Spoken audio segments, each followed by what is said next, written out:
saya pribadi sih, I don't know what your mean, but I know what I think. Mantap. Jadi saya tidak tahu apa yang kalian pikirkan, tapi saya tahu apa yang saya kerjakan. Begitulah kira-kira dalam organisasi itu. Karena istilahnya itu siapapun yang menjadi ujung tombak harus siap jadi ujung tombak. Ya. Halo guys, jangan lupa subscribe ya. Sekian.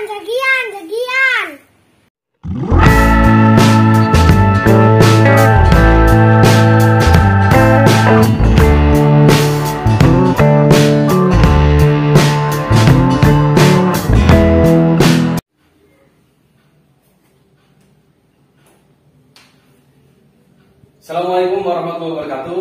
Kembali lagi di channel saya Donianto TV. Hari ini kita kedatangan tamu yang sangat spesial. Beliau ini adalah salah satu orang yang kemudian aktif di berbagai organisasi kepemudaan dan juga dia selalu aktif juga di dalam organisasi kemasyarakatan. Ini dia kita sambut Kang Nana Sucipta. Selamat siang Kang Nana. Halo, siap. Selamat siang juga Mas Doni. Gimana nih kabarnya hari ini? Kabarnya Kondisi dan situasi seperti ini. Situasi dan kondisi yang memang saat ini tidak menentu. Iya, siap. Oke, alhamdulillah. Yang penting masih diberikan kesehatan. Masih diberikan kesehatan, itu yang paling penting Ya, yang paling penting. Oke, siap. Oke Mas Nana, kita senang nih bertemu dengan Anda nih pada kesempatan siang hari ini. Nah, pada kesempatan siang hari ini kita ingin coba untuk membahas terkait dengan organisasi. Karena Mas Nana ini kan merupakan salah satu pelaku organisator yang kemudian sudah banyak sekali aktif di organisasi-organisasi kepemudaan. Ini kalau boleh tahu profil dari organisasi Mas Nana sendiri dari mulai awal sampai sekarang ini gimana nih Mas dari awal? Suatu kebanggaan dan kehormatan Siap. buat saya diundang ke Donianto TV. Selamat ini kalau kata orang Indramayu sih, sedulur Donianto TV. Pertama saya ingin mengenalkan diri saya nama Sucipta, asli orang Indramayu, kelahiran Cangkring tanggal 15 11 19 95. Asli Indramayu ya? Ya, asli Indramayu. Produk murni Indramayu. Ya. Saya itu berorganisasi sudah dari bisa dikatakan dari kecil ya, dari SD. Oh, dari SD ya?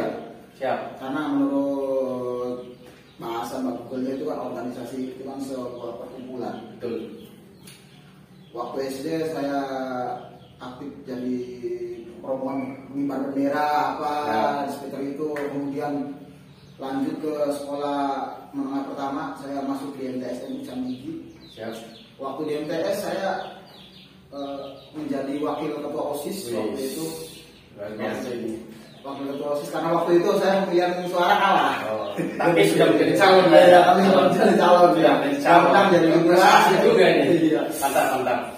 Kemudian sewaktu di SMK saya aktif di organisasi kepramukaan. Ya. Saya aktif di Wira Setia Bahari Pramuka. Kita juga pernah mengadakan beberapa event besar yang kelasnya sampai seluruh Pulau Jawa pesertanya itu. Siap. Nah, kemudian setelah lulus dari sekolah itu, lulus dari SMK, saya mulai mencari pekerjaan. Saya melamang buana dulu nih. Siap. Jadi kalau saya mau melamang buana nih. Iya, melamang buana dulu sebelum akhirnya saya menetap kembali di Indramayu. Berarti merantau Mas? Merantau. Siap. Saya itu dulu lulus sekolah, kemudian langsung kerja ke Malaysia. Oh, keluar negeri ya? Keluar negeri. Masih polos-polosnya, tapi sudah memberanikan diri saja keluar negeri. Lebih tepatnya ke Malaysia. Di Malaysia itu saya 1 tahun, kemudian pulang ke Indramayu berkat link dari organisasi itu. Setelah pulang dari Malaysia, saya nggak kebingungan buat nyari kerjaan lagi. Berkat relasi dulu waktu saya di sekolah, teman-teman dari Pramuka itu, akhirnya saya mendapatkan lowongan kerja dan diterima di PT Mayora Indah sebagai admin waktu itu. Di mana tempatnya Mas? Waktu dulu di PT Mayora Indah Plan Cibitung. Oh, Cibitung. Posisi saya waktu itu dari bawah banget. Siap. Dari tukang panggul tepung sampai naik jadi asisten operator, kemudian naik lagi jadi admin. Berarti ada peningkatan. Ada peningkatan gitu ya. Dan ilmu peningkatan itu Mas Doni itu dari organisasi saya dapatnya. Organisasi ya. Berkat dari organisasi ya. Berkat dari organisasi ya. Siap. Berarti artinya organisasi ini memang sangat penting ya Iya. untuk kita gitu. Karena bagaimanapun organisasi ini selain kita menjadi silaturahmi, Iya. juga menjadi relasi kita ya. Betul sekali Mas Doni ya. Ya. Kemudian setelah itu kontrak di Mayu orang habis, singkat cerita saya juga jadi ojek online dan lain sebagainya.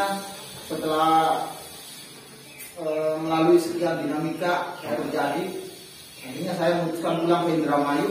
Oke. Nah, dan di Indramayu itu saya mulai aktif-aktifnya berorganisasi. Mulai dari jadi humas fans klub Barcelona Indonesia di Indramayu, Ya. atau SCB Indramayu. Jadi ya. Iya. Kemudian fans club itu juga kita membuat sebuah naungan namanya itu Kopayu. Bayu. Ya. Kopayu itu komunitas fans club Indramayu yang mana isinya itu adalah orang-orang seluruh fans club di Indramayu. Jadi Ada kumpulan ya. Iya, ada Chelsea, ada Juve, Oke. kemudian banyak macam-macam fans club Jadi Eropa yang fans club iya. Indramayu apa namanya fans club Eropa nih jadi satu ya. Jadi satu. Namanya Kopayu. Namanya Kopayu. Siap. Iya, tapi kadang-kadang Kopayu kok beli. Betul. Oke. Berarti banyak sekali ya. Iya. Dan selain itu ada lagi organisasi. Masih ada lagi. Saya selain aktif di situ, kemudian itu pergerakannya agak turun. Ya. Saya ikut lagi organisasi yang lebih aktif. Saya masuk ke KMPI Kabupaten Indramayu. Ya, mantap. Waktu itu saya langsung diamanahkan untuk ikut serta turun ke lapangan ke BPBD. Ya. Langsung ada tugas nih. Langsung ada tugas dari KMPI itu. Oke. Alhamdulillah di KMPI jalan terus. Kemudian apalagi namanya, saya juga mencoba membangun sepak bola lokal, supporter lokal, yaitu Pandawa 1966, Ya. pasukan supporter Dharma Ayu Wilalodra. Waktu itu saya langsung diamanahkan sebagai sekjen, Oh, sekjen Pandawa ya. sekjen Pandawa waktu itu. Kemudian karena ada sebuah pilihan yang sangat sulit waktu itu Mas Kenny. Siap. Dengan begitu banyaknya posisi yang saya rangkul yang diamanahkan kepada saya, Ya. tapi di satu sisi keluarga saya menginginkan saya itu Ya. saya itu harus pergi ke Korea Ya. untuk merubah nasib keluarga. Dilema juga sebetulnya. Dilema juga waktu itu. Saya ini harus pilih yang mana ini? Karena apa? Proses ke Korea kita sama-sama tahu lah, mungkin teman-teman para aktivis KAI dan lain sebagainya. Yes. Ke Korea itu harus belajarnya beneran, nggak boleh Ya. setengah-setengah dan lain sebagainya. Akhirnya setelah mencoba berunding dengan keluarga, mencoba mencari petunjuk, akhirnya waktu itu dengan berat hati saya akhirnya memutuskan untuk keluar dari semua organisasi itu. Yes. Dari Kopayu, Pandawa, CBI, kemudian KMPI saya mencoba sudahi dulu itu, Vakum dulu vakum ya, ya, siap. karena saya mau fokus ke Korea. Oke. Tapi ya padahal lagi enak-enaknya berjuang, corona tetap. Waduh, Iya, ini kendala Covid juga. iya, nah COVID akhirnya organisasi kemarin sudah ditinggalkan, Iya. terus sekarang yang mau ke Korea juga terhambat juga Terhambat. posisi hari ini. Tapi ya mungkin ya itu juga bisa dijadikan sebuah hikmah lah. Iya. Karena yang penting adalah kesehatan juga. Siap. Ya. Mungkin kalau ke sana ke Korea ada hal yang tidak Iya. diinginkan lah. Iya. Intinya positif lah.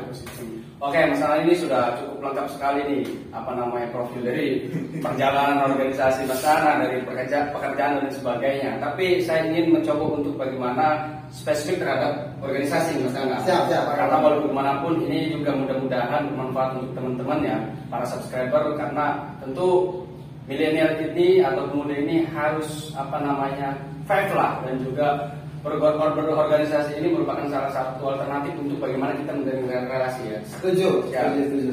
Oke, kita bicara organisasi. Mas Nana, apakah kemudian pemuda milenial dengan situasi dan kondisi hari ini, apakah penting bagi pemuda atau anak-anak muda lah untuk bagaimana ikut terhadap organisasi? Apa sih feedback dari organisasi? Gimana nih Mas?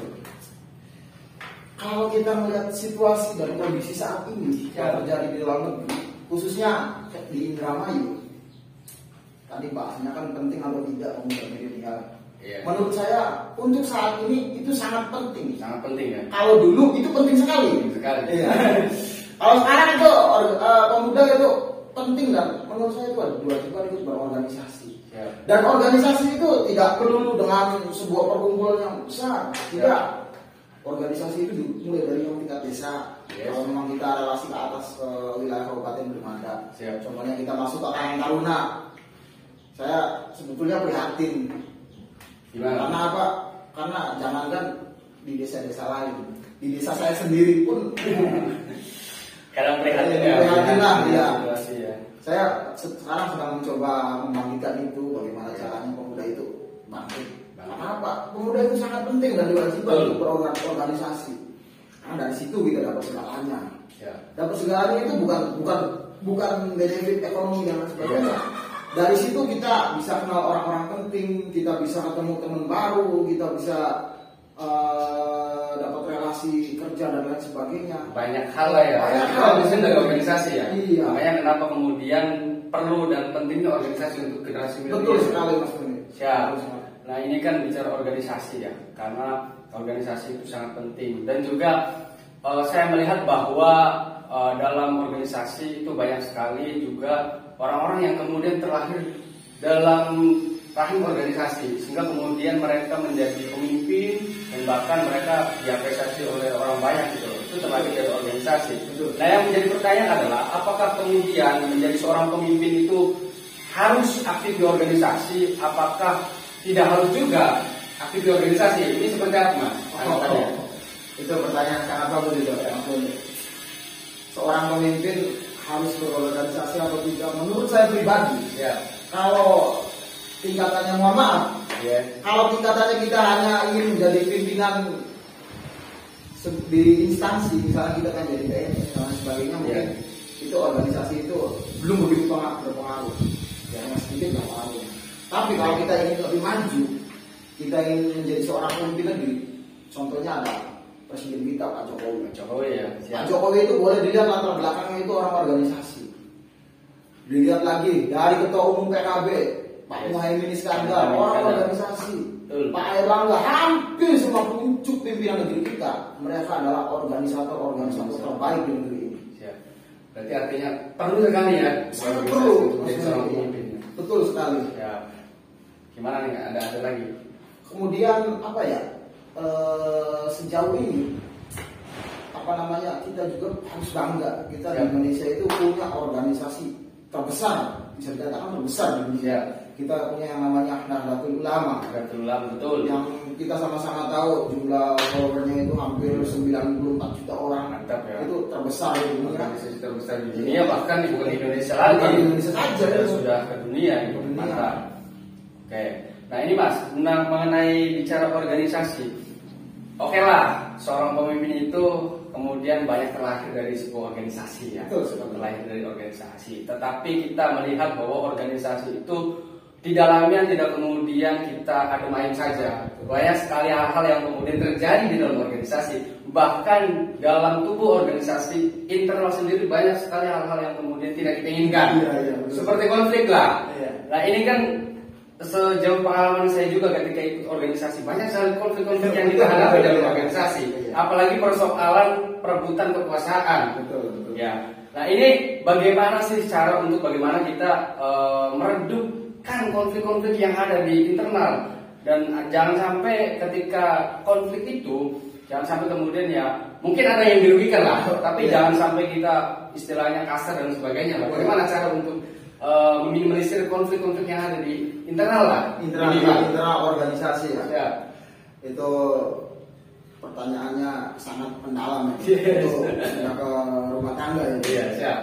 Karena ya memang pada kenyataannya, pada faktanya di dalam tubuh organisasi Ya. itu tidak melulu lancar. Siap. Pasti ada lah hal-hal yang seperti itu lah, pasti ada.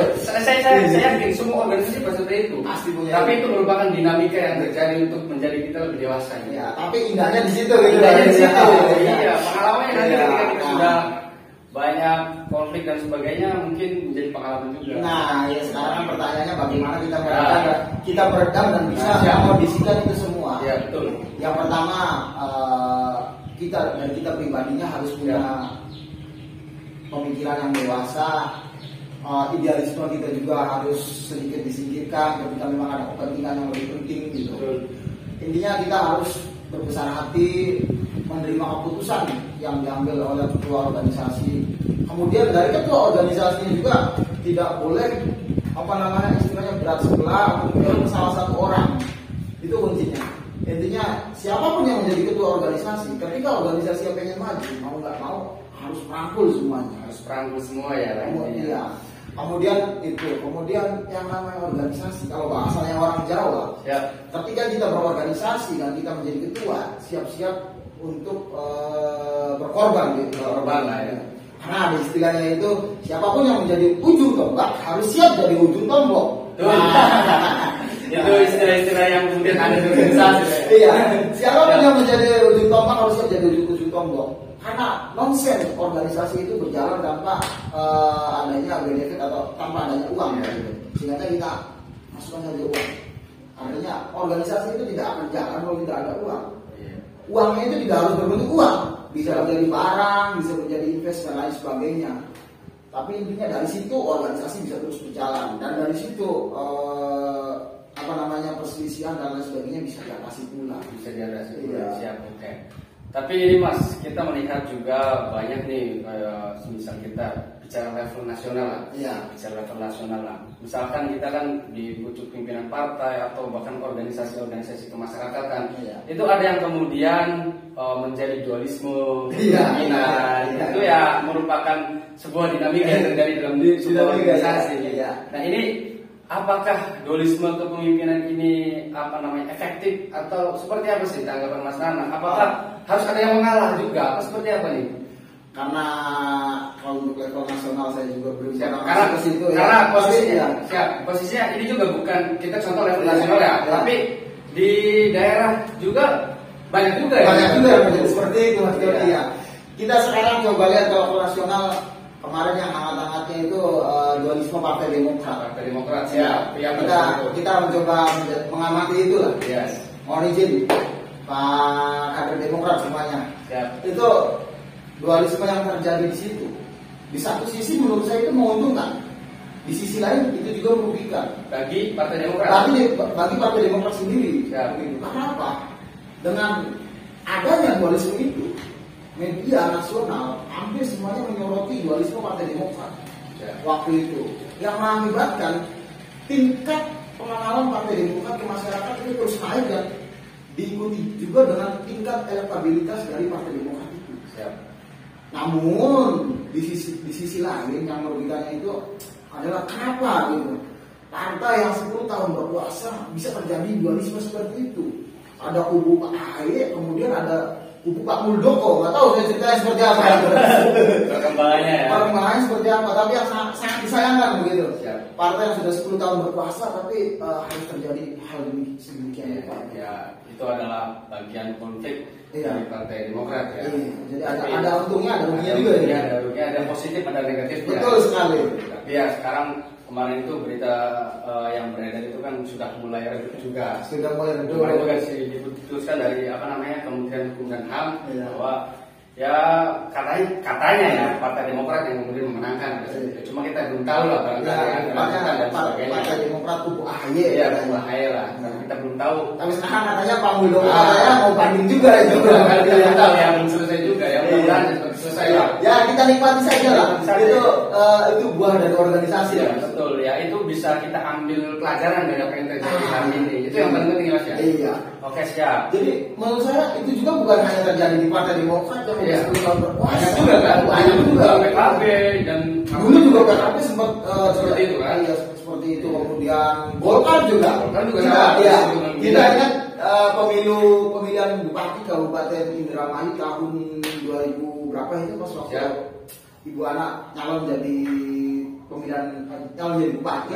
Waktu itu kita sama-sama tahu orang Indramayu ya khususnya. Siap. Ibu anak itu adalah orang Golkar. Orang Golkar. Tapi waktu itu karena Partai Golkar sedang dualisme, sedang kisruh, Ya. akhirnya apa? Seorang Ibu Ana Sopana yang istri dari almarhum Pak Yancu itu tidak didaftarkan oleh Golkar.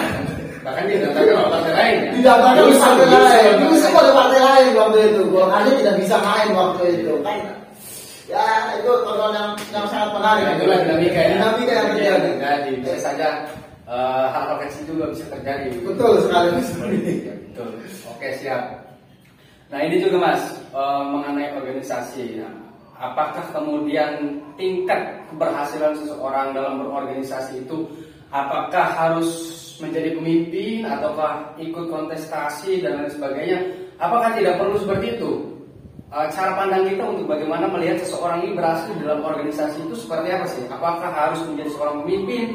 Apakah tidak harus juga menjadi seorang pemimpin? Yang penting kita aktif, kemudian kita banyak relasi dan sebagainya. Gimana nih Mas Nana? Kalau tingkat keberhasilan kita dalam sebuah organisasi itu sebetulnya tidak ada ukurannya, tidak ada batasannya. Namun ketika kita sudah menempati sebuah posisi di organisasi itu, contoh misalnya saya ingat kata-kata dari ketua yoga, ketua saya di KMPI. Menurut beliau tingkat keberhasilannya itu dari seberapa banyak organisasi yang kita pegang ini semakin berkembang. Jadi misalnya di KMPI itu kan ada yang namanya OKP, Organisasi Kemasyarakatan Pemuda. Jadi sebelum kepemimpinan beliau Mas Yoga, itu OKP-nya hanya beberapa. Kemudian setelah Mas Yoga masuk, waktu itu ya saya juga tahu sudah banyak OKP yang masuk ya. Iya. Nah dari situ kita bisa melihat tolak ukurnya, berarti itu sebagaimana masyarakat khususnya pemuda merespon hal positif tersebut begitu Mas. Karena menurut saya pribadi sih, I don't know what your mean, but I know what I think. Mantap. Jadi saya tidak tahu apa yang kalian pikirkan, tapi saya tahu apa yang saya kerjakan. Begitulah kira-kira dalam organisasi itu. Tapi ya intinya tidak kemudian harus dulu menjadi pemimpin. Ya, yang penting bagaimana kita kontribusi kita terhadap organisasi. Betul. Pasti orang akan menilai apa yang kemudian kita lakukan. Ya, kemudian saya juga belum lama kemarin ketika kita pengen berorganisasi, kamu nggak usah nanyain posisi kamu apa, jabatan kamu apa, kamu aktif aja dulu. Ketika kamu sudah aktif di organisasi, ya bukan tidak mungkin, sangat mungkin orang-orang besar itu akan melirik kamu, walaupun di organisasi itu kamu tidak punya posisi. Yang penting aktif aja dulu gitu kalau berorganisasi. Yang penting loyalitas ya. Loyalitas. Karena saya melihat juga berdasarkan pengalaman saya juga terkait dengan bagaimana kita berdinamika dalam organisasi, ya loyalitas itu yang menjadi penting. Betul. Kadang kita kemampuan kita biasa-biasa saja, tapi karena loyalitas kita tinggi terhadap organisasi, kadang orang akan melirik kita dibandingkan mereka yang kemudian cerdas, pintar, tapi mereka tidak punya loyalitas yang tinggi ya. Betul. Yang penting ada loyalitas dan Iya, yang penting loyalitas. Ini. Nah, ilmu loyalitas itu saya terapkan juga ke dunia kerja. Dan akhirnya alhamdulillah berbuah. Sekarang kan posisi saya itu lagi jadi ada sebuah proyek lah ya. Iya. Nah itu saya ikut ke proyek itu tidak dengan surat lamaran kerja dan sebagainya. Di awalnya itu Mas. Jadi begitu saya telepon, Mas Tana, ini ada kerjaan, saya nggak nanyain gaji, nggak nanyain kapan, di mana dan sebagainya. Saya jawab siap Bang, berangkat. Padahal belum tahu misalnya mau ngapain. Pokoknya siap berangkat. Nah itu buat dari organisasi juga. Ketika saya berorganisasi dulu, itu ketika teman-teman Mas kita rapat ini, saya siap berangkat. Padahal kita nggak tahu apa yang mau dibicarain gitu. Tapi siap berangkat aja dulu. Nah itu yang jadi kunci buat teman-teman ini mendapatkan sebuah kepercayaan gitu. Masalah itu gimana? Udah urusan belakangan lah itu mah. Tapi ya memang kita harus loyal lah ya. Loyal pasti. Orang-orang yang kemudian mungkin pimpinan kita akan menilai kita lah. Betul. Oke siap. Nah ini bicara pemuda juga kan, karena dalam situasi dan kondisi hari ini, karena kita masih dalam situasi pandemi lah, COVID-19 masih melanda negara kita gitu. Dan sekarang juga sudah diterapkan kemarin PSBB, PPKM dan sejenisnya lah. Sampai hari ini masih diterapkan lah. Hal-hal seperti itu. Nah ini apakah peran pemuda ini bagaimana sih peran pemuda atau organisasi kepemudaan dalam menghadapi COVID-19 ini? Karena kan saya rasa perlu juga bagi organisasi-organisasi kepemudaan untuk bagaimana bisa berkontribusi dan berdedikasi lah kepada masyarakat untuk bersama-sama dengan pemerintah menangani COVID-19 ini. Nah gimana nih cara organisasi kepemudaan untuk bagaimana membantu masyarakat agar COVID-19 ini bisa reda gitu Mas Nana? Berarti kita lebih jauh ke dalam lagi itu. Peran pemuda atau organisasi dalam menghadapi COVID-19. Wah, gimana itu? Kalau tidak ada pemuda mungkin repot pemerintah. Iya. Harus ada bantuan juga nih ya. Pemerintah tidak mungkin dengan aparatnya saja gitu. Tidak mungkin dengan yang Pol PP, isu polisi kayak itu. Pasti ada pemuda di dalamnya. Makanya saat ini yang sudah banyak teman-teman pemuda organisator yang sudah berjalan. Sudah banyak juga teman-teman relawan yang berjalan. Saya sendiri sekarang ini baju kemarin apa itu ini namanya peta pemuda tanggal corona. Ini didapat waktu itu pengundukan dari pemuda KMPI peduli corona lawan COVID-19. Makanya waktu itu waktu pertama itu saya cerita masuk BPBD. Nah, itu salah satu kontribusi lah ya. Satu kontribusi aktif yang saya lakukan sendiri. Iya, sementara yang saya lihat itu dari teman-teman Karang Taruna Kabupaten Indramayu kan sekarang sedang aktif di BPBD, kemudian ada Tagana juga di situ. Intinya tanpa adanya organisasi, tanpa adanya Karang Taruna KMPI, nonsens lah. Menurut saya aparat kita pasti kewalahan menghadapi dinamika di masyarakat seperti ini. Bahkan di kota-kota lain saya dengar itu ada yang demo dan lain sebagainya. Khusus di Kabupaten Indramayu, alhamdulillah sampai saat ini pemuda masih ada terkendali karena apa? Di dalamnya sudah dirangkul oleh satu wadah yaitu KMPI. Betul. Artinya peran pemuda ini untuk berkontribusi untuk melawan COVID-19 juga sudah banyak dilakukan oleh teman-teman pemuda ya. Betul. Baik dari KMPI, Karang Taruna dan bahkan ormas-ormas yang lain. Banyak sekali karena organisasi pun banyak sekali ya. Oke Mas, ini terlepas dari COVID juga, tapi kita juga ingin menyiasati terkait dengan COVID terhadap organisasi ya. Nah ini kan dalam masa pandemi ini tentu kita tidak diperbolehkan untuk bagaimana kita kumpul dengan teman-teman lah. Mungkin boleh juga terbatas lah, tapi saya rasa jarang sekali lah. Apalagi kalau dulu organisasi itu kan sering sekali kita kumpulan, kemudian juga diskusi dan lain sebagainya. Nah sekarang itu kan jarang sekali kita melihat hal-hal yang demikian. Nah apakah dengan adanya situasi dan kondisi hari ini dan kita jarang sekali diskusi secara langsung, apakah kemudian menurunkan tingkat kekritisan daripada pemuda untuk bagaimana mereka berkembang gitu? Seperti apa dalam situasi dan kondisi hari ini? Itu pemuda kita tidak diam loh. Walaupun kita menurut Mas Doni tadi tidak boleh kumpul dan lain sebagainya, pemuda kita tetap kritis, pemuda Kabupaten Indramayu tetap kritis. Karena apa? Walaupun kita di Indramayu khususnya tidak ada demo dan lain sebagainya, itu bukan memang pemudanya nggak aktif, bukan. Kita semua pemuda di Indramayu berkumpul, bermediasi, kita tukar pendapat, tukar pemikiran dengan tokoh-tokoh agama dan lain sebagainya. Kita mencoba mencari jalan yang terbaik untuk negeri ini. Karena apa? Ketika kita salah langkah, ini bukan 1-2 orang yang kena imbasnya begitu, Mas Doni. Ini di satu sisi ada sisi kemanusiaan, tapi di sisi lain ada sisi ekonomi juga di sini. Harus pertimbangan dua-duanya ya. Dua-duanya harus imbang. Sementara yang namanya COVID-19 ini kan penularannya sangat cepat gitu. Jadi yang namanya kumpul-kumpul itu dan lain sebagainya tetap ada, walaupun secara virtual. Begitu Mas Doni. Kita sama-sama tahu lah, setelah adanya COVID-19 ini sudah berapa banyak webinar yang dilakukan di secara virtual gitu. Yang dulu ketika saya pengen ikut webinar itu harus registrasi, uang dan segala sebagainya begitu. Ada anggarannya lah waktu dulu. Sekarang kita tinggal klik-klik, isi, kemudian ikut itu. Setelah itu dapat sertifikat. Hampir semuanya gratis sekarang. Hampir semuanya gratis. Berarti memang dalam situasi dan kondisi hari ini juga pemuda tetap melakukan langkah-langkah yang kemudian menjadikan pemuda ini tetap aktif lah. Aktif tetap sekarang itu. Di sisi lain selain kita jarang berkumpul juga, tapi pemuda hari ini bisa memanfaatkan situasi yang ada dengan adanya media sosial ya. Betul sekali. Ada media sosial ya. Artinya masih tetap aktif gitu ya. Sangat aktif. Bahkan kalau dilihat secara pergerakan di medsosnya itu atau di udaranya sekarang jauh lebih aktif dari dulu. Namun sayangnya begitu.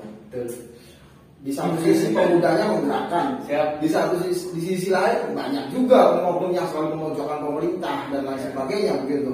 Kita tahu lah ada datanya itu netizen Indonesia itu paling tidak sopan di seluruh dunia. Itu predikat yang didapatkan Indonesia. Netizen terjulid ya.